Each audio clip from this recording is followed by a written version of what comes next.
Hello, Skitty Gang. It has been a long time since I've done like a face content stuff. Yes. Today, I'm going to talk about the problem with people who just constantly glaze Russia, or Russia Glazers, alright? Now, God. Russia Glazers are some of the most insufferable people you'll ever meet. But why is that? And, you know, why do they even, how do they even become Russia Glazers? And, you know, this might not be important to the whole story, but, I mean, I'll give it anyways, just to show you my experience. And so I'll just give you a bit of my background. In the 7th grade, I joined my middle school's band. I know, I was a band kid, whatever. And the first time I walked in the room, I could already tell that, you know, there's just that type of people there. Yeah. Now, I wasn't considered popular in those days, and I'm not popular now, but I don't really care. But I could tell that these guys are just weird, and you know, when the weird kid calls someone's weird, you already know it's like, Anyways. Of course, there are some exceptions to that rule, because, some of my best friends, my best friends are, from that class. So, there are some exceptions. But for the most part, these people are just, weird. They have no sense of humor. They waste time with such stupid things. I get wasting time on Geometry Dash in the back of class, because low-key, sometimes it was just so boring. So I get that. But no, these guys just insist on arguing about the most pointless crap. They're like, oh my god, that looks so stupid. Arguing about which historical figure would win in a territory or some sort of something, and they're talk about, oh yeah, no, this guy, even though he did this many bad things, or even though he killed this amount of people, you know, I still think he was a brilliant strategist. I'm like, bro, what? Yes, the big H man was included on that list, the gas enthusiast. Anyways, not Heimler. But yeah. They just justify communism at all costs. They defend it with their life. They just will not stop talking about communism in Russia and oh, Soviet Union's so great, blah blah blah blah blah. And these behaviors that I've just listed, these are the early signs of a Russian glazer going through mitosis. Because of course there's more of them. There's more of them. They split. They swear they split in half and start growing into more Russia glazers. And this starts a brutal cycle. Those kids eventually grow up, defending Russia with their whole being, their whole essence, whatever you want to call it. They will say blatant lies that were told to them by some Russian news outlets, Russia is the most advanced military in the world. No, they're not. This type of mindset is just so wrong because they're blatantly just false. They are utterly allergic to finding information for themselves. They'd rather get it from their favorite communist Russian communist, what's it called? Reddit. I'm thankful that I struggle pronouncing that. Reddit. Okay. They get it from their favorite communist Reddit subreddit. All right.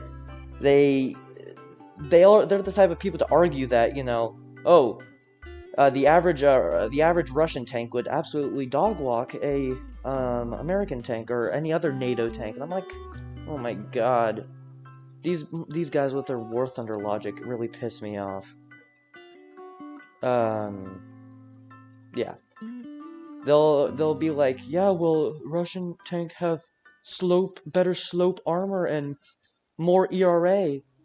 ERA is explosive reactive armor, and if you're not familiar with what sloping does, if you just want to you're here because you don't like people who glaze Russia, sloping of armor is a way to make it so that you don't need as much armor, but still be really effective. Like, you could have, like, imagine like having a bit of armor that's vertical, but it's this thick, right? It stops a lot of bullets or tank rounds, but it's heavy because it's so thick. But you can have one this big, but it's like really slanted, and so it can be more effective at a less thickness, so that it's, you know, less weight. Now, that brings us to our first problem. Russian tanks are notoriously less heavy. They are lighter than the American tanks, right? I'm talking like frickin' the T90, I think weighs around, I think either some T90 or T80 variants weigh around something close to, what, like 46, 43 tons, right? With the Abrams weighing close to 60 tons, and yet the Abrams is faster than every other Russian tank, I think, other than the T80 BVM, which is who could have guessed it, a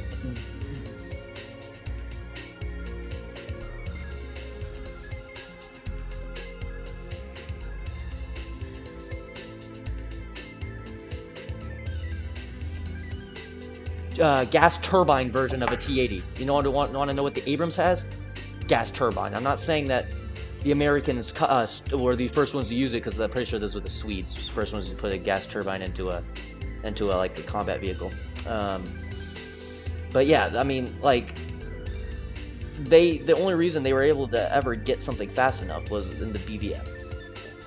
And even then, the Abrams top speed is limited. They have purposely limit it because it would just be really inefficient on gas when they're going like, what, 45 miles an hour? Because like the more recent variants of Abrams are limited to around, what, 42 miles an hour, which for a 60-ton vehicle going off-road, like really off-road, that's freaking going, that's moving. Not to mention that's got like almost close to over 20 plus mile an hour reverse speed, which, if you know anything about Russian tanks, you'll just know that reverse is not their best, option. 2 miles an hour, 3 miles an hour, 5 miles an hour on a good day. You better pray that they don't figure out the lower front plate's your weakness, otherwise you are dead.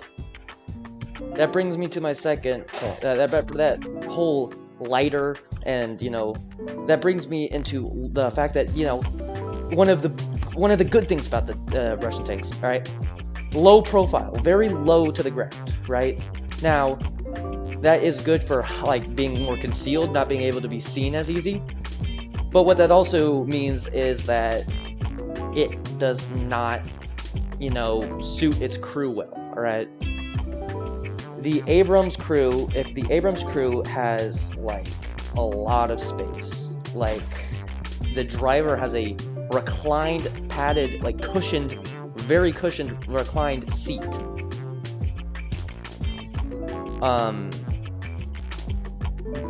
The Russian tanks are so, their main driving optic is a periscope, which you're like, oh well, isn't that what all tanks use? Well, if you said that, you obviously are not familiar with modern warfare, and you're more God, I hate reading through this thing.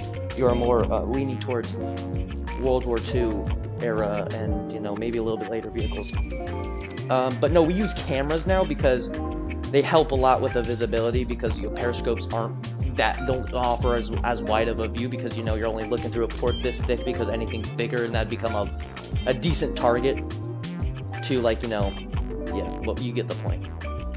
Of course, the Abrams still has periscopes, but its main vision source is cameras. Now, with all that being said, the crew compartment of the T80 and T9, all the Russian modern MPTs, they are so cramped. Now, the T80 especially has a bunch of problems with that. Like, it's been known to take the limbs off of some of the crew members, right? Because the auto-loading mechanism, there's no, like, shield for your arm, because you need to be able to get in there and, like, if the breach is clogged, You need to be able to, like, unjam it. That also means that the auto-loading mechanism, you know, latches onto the uniform and just, you know, cuts circulation off and separates limbs, which, you know, Slava Russia. Yes, freaking glory to Russia, I guess. But what that also means is that you can't really load the cannon any better. The autoloader on the cannon has a rate of anywhere for 7.1 seconds. I think this is like for all of the Russian autoloading cannons, pretty much. The 125 mils, I mean. It goes from 7.1 seconds all the way to 13 seconds, depending on like if they have to toggle to a different round and it spins the carousel further. Because it's a carousel system. You got rounds in a little disc at the bottom of the tank that, you know, swirl around, and then when the round is selected, it pulls it out and loads it.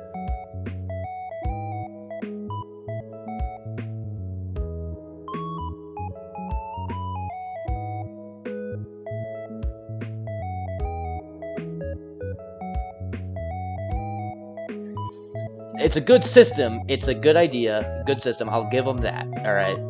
But in practice, it's just, you know, not a good situation because, especially since, you know, the Abrams is a manual loader, like you have to physically have a loader in the tank to load a shell. And the average time is around 5 to 6 seconds, with the qualifying time having to be like in order to become a loader in the army, like if you have over 6 seconds, then you're not allowed to be a loader. I think it's around that. I think it might be a little bit more, a little bit less. No, not a little bit less. It might be a little bit lower, but more. But I'm pretty sure it's around 6 seconds, right? With some crews being able to just like constantly load the cannon in like 4 to 5 seconds, which is amazing. But you know, again, the average is around 5 to 6 seconds. But this also allows the loader to do other things, like, whereas it gives you another person to help out, like most loaders spot, you know, like peek their head out of the tank with binos and just try to spot enemies for the gunner. Because, you know, the commander does that, but like the loader's also helping out. The loader does a whole bunch of stuff. He can help out with repairs and stuff, help out with a whole bunch of stuff. So it's very beneficial to have an extra crew member. But it does make logistics a little bit more complicated. I will say that. The T-80, especially its autoloader, has a very nasty habit of, you know, especially the earlier variants, the ones when they didn't do the fix, catch on fire on their own. The hydraulic fluid it had mixed with its it had some hydraulic motors mixed with electric motors, and the hydraulic fluid would leak and the electric would, you know, sort of like fizzle and ignite the hydraulic fluid and catch the freaking autoloader on fire. You mean, you know, the system that has all the explosive powder, because it has two charges. It's a two set loading system where you put your projectile in and then put a separate powder charge in. You know, the loader that has all of those things in it, with the blast being able, like, once if it's when it burns and starts burning down and it eventually detonates, it has enough force to just instantly kill you. Not from the shrapnel, because like if it's a powder charge, it's not killing you with shrapnel. The sheer force of the explosion will kill you, and it could do that on its own. Now that's not now they did fix that a little bit, right? They implemented some like more reliability, like more like maintenance type stuff to, like, you know, fix this problem. But it didn't stop it from like the classic video. It didn't stop it from doing the same things that the classic videos of like the T-72 do. If you have not seen T-72 footage, like the T-72's being blown up footage, if the autoloader is struck with any sort of anti-tank weaponry, or anything strong enough to, like, you know, detonate one of the ammo pieces or like catch it on fire, the crew doesn't even have a chance to escape. It's not even cool.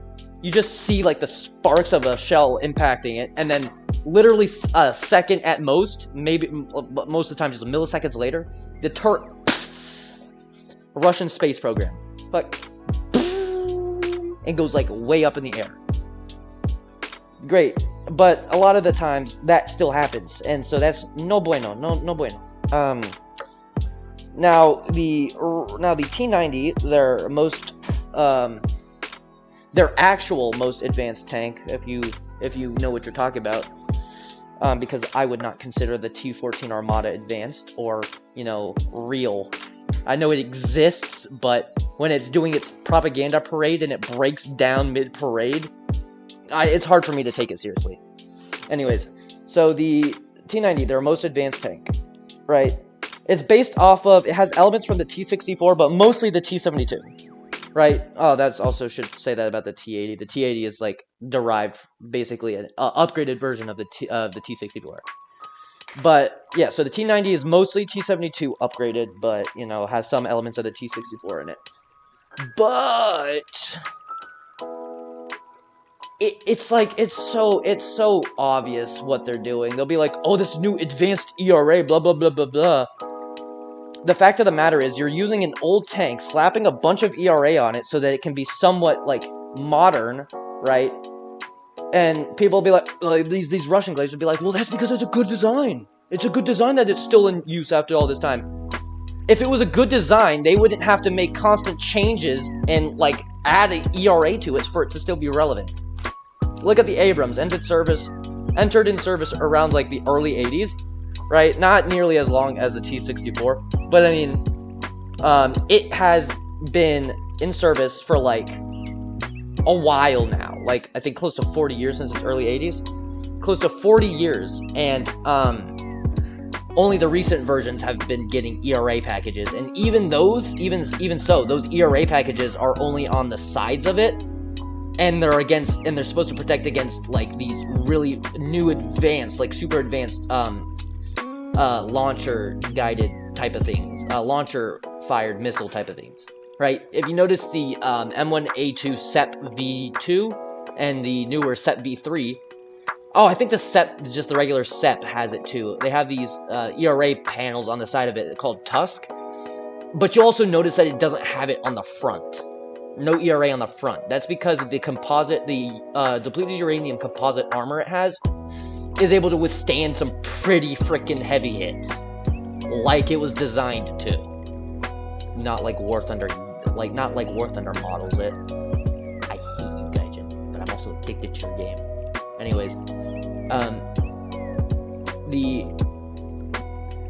it's just really good armor, and there are some weak spots, but I mean, again, it's in the fog of war. It's not really, it's so hard to aim for small weak spots like that when like literally everything is on the line and you're like rushing it and stuff, and like especially with camo netting, it's hard to determine where an actual weak spot is. So so in practice it's almost like impossible to, you know, even even do this stuff. But